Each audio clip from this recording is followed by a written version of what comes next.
At Whisky Bar B28, you'll get whiskey you probably can't get anywhere in the country. They purchase whiskey by the barrel, ensuring all the bottles the barrel yields will be exclusive to the bar, at least in Singapore. But where does one start if you don't know anything about whiskey?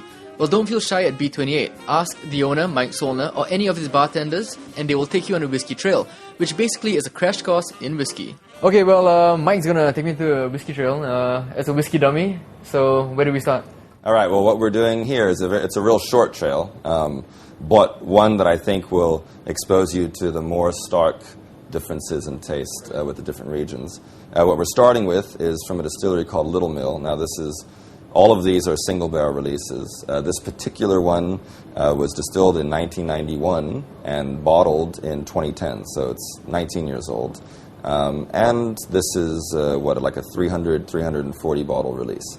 So most of these bottles are owned by the bar. You go ahead, the first thing you do, you always pick up the glass and just sort of swirl the whiskey around and take a look at it. What you're looking for here is just to, become acquainted with the color. Oftentimes, if you swirl it around, you kind of look at how the whiskey falls through the sides of the glass. Those are called the legs, and sometimes it will tell you a little bit about the age. If they're, more spread apart and sort of slower moving, typically that means it's an aged whiskey, or at least sort of a thicker, more syrupy whiskey. This one is, 20 years old is kind of middle-aged, I think, or upper middle-aged for whiskey.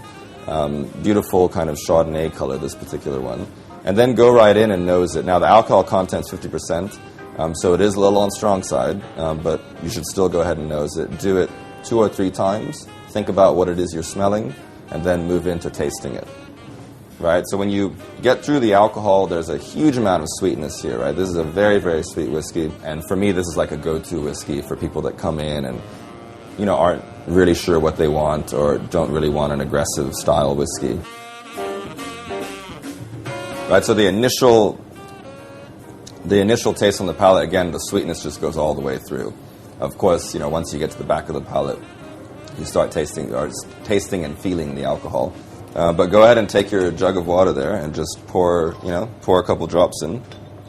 What that's going to do is cut back the alcohol and, maybe open the whiskey a little bit.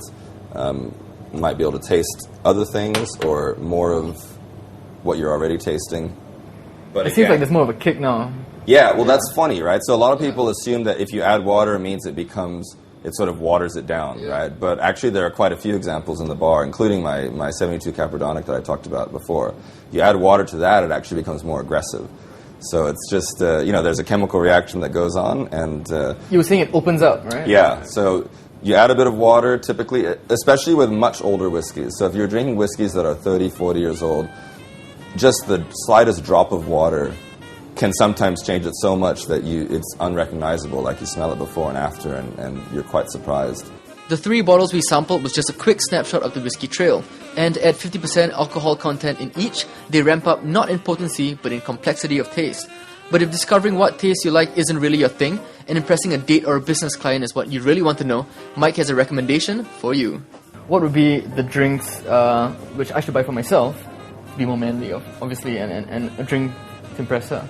Okay, well, in terms of just any drink, we'll go with cocktails first. Okay. All right, so cocktails, I would say for the ladies in this bar, hands down, they love our French 75. The French 75 is a combination of Tanqueray 10 gin, so super premium gin, with Delamotte champagne, so great boutique champagne. There's a little bit of sugar syrup in it. There's some fresh squeezed lemon juice and a massive lemon peel, so we zest the glass with the lemon peel, and it's served in like a champagne glass. Now this cocktail is incredibly alcoholic, but it does smell and taste of like fresh lemonade. It's amazing. It's an amazing drink, super easy to drink, looks great when a woman's holding it, and there's just no way that she won't like it. And it's not cheap either. It's like a $30-odd cocktail. So you're spending a bit of money, she's liking her drink, she's getting drunk fairly quickly, everyone's having a good time. For guys, come into a bar, order a cocktail, I would say every time the old-fashioned.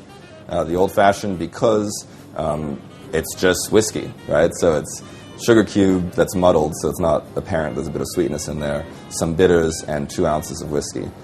We do zest it with an orange peel, but that's it. So there's not any garnishes, there's no juice, there's nothing sort of girly about it. It's served in an old-fashioned glass, no straw, no crushed ice, right?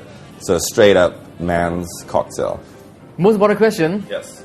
This place, like you mentioned before, is a good place for networking. Mm-hmm. If I wanted to bring a business client here and I wanted to impress them, maybe seal a deal, which are the whiskeys that I can buy to impress a business client? Well, to impress a business client, actually, and this also applies to dates, never say, what is your cheapest bottle? Right. And for impressing business clients, I would still go, in terms of the taste profile, I would go middle ground, but up the age a little bit, because there's nothing quite like having a 30-odd or 40-year-old whiskey sitting on your table that tastes amazing and is limited release. We have a Caperdonic here from 1972, right? So that's an amazing Speyside whiskey. And then we have a Banff from 1975. So these are 36 and 35 years respectively. They range in price above the $1,000 mark, but they're not above $2,000. Or they're not $4,000 or $10,000. So it's not crazy, but it's enough to, the client will know, okay, this guy spent a bit of money on me. And the good news too, in addition to them being the prices they are, is that they taste absolutely phenomenal. Another interesting point is Banff doesn't make whiskey anymore. It's a discontinued distillery. So it would show that you know a little bit, maybe that not everyone else knows about whiskey. You order from a distillery that has been closed, and so it's really quite limited and quite exciting. That's it. Yeah. So once all the Banff in the world is sold, there will be no Banff. We've gone through the whiskey trail from 1 to about 5 or 6 and a 10. Where do these whiskeys sort of? These stand in terms of taste profile. They're right in the middle. Right. So again, it's playing it safe with the taste, but upping the ante with the age and the price, because you're trying to impress someone who ultimately is going to pay you money. I feel more educated in the ways of whiskey and my taste buds. It's almost self-discovery coming to B28. Thank you so much for your time, Mike. Not at all. Appreciate Pleasure. it. Thank you.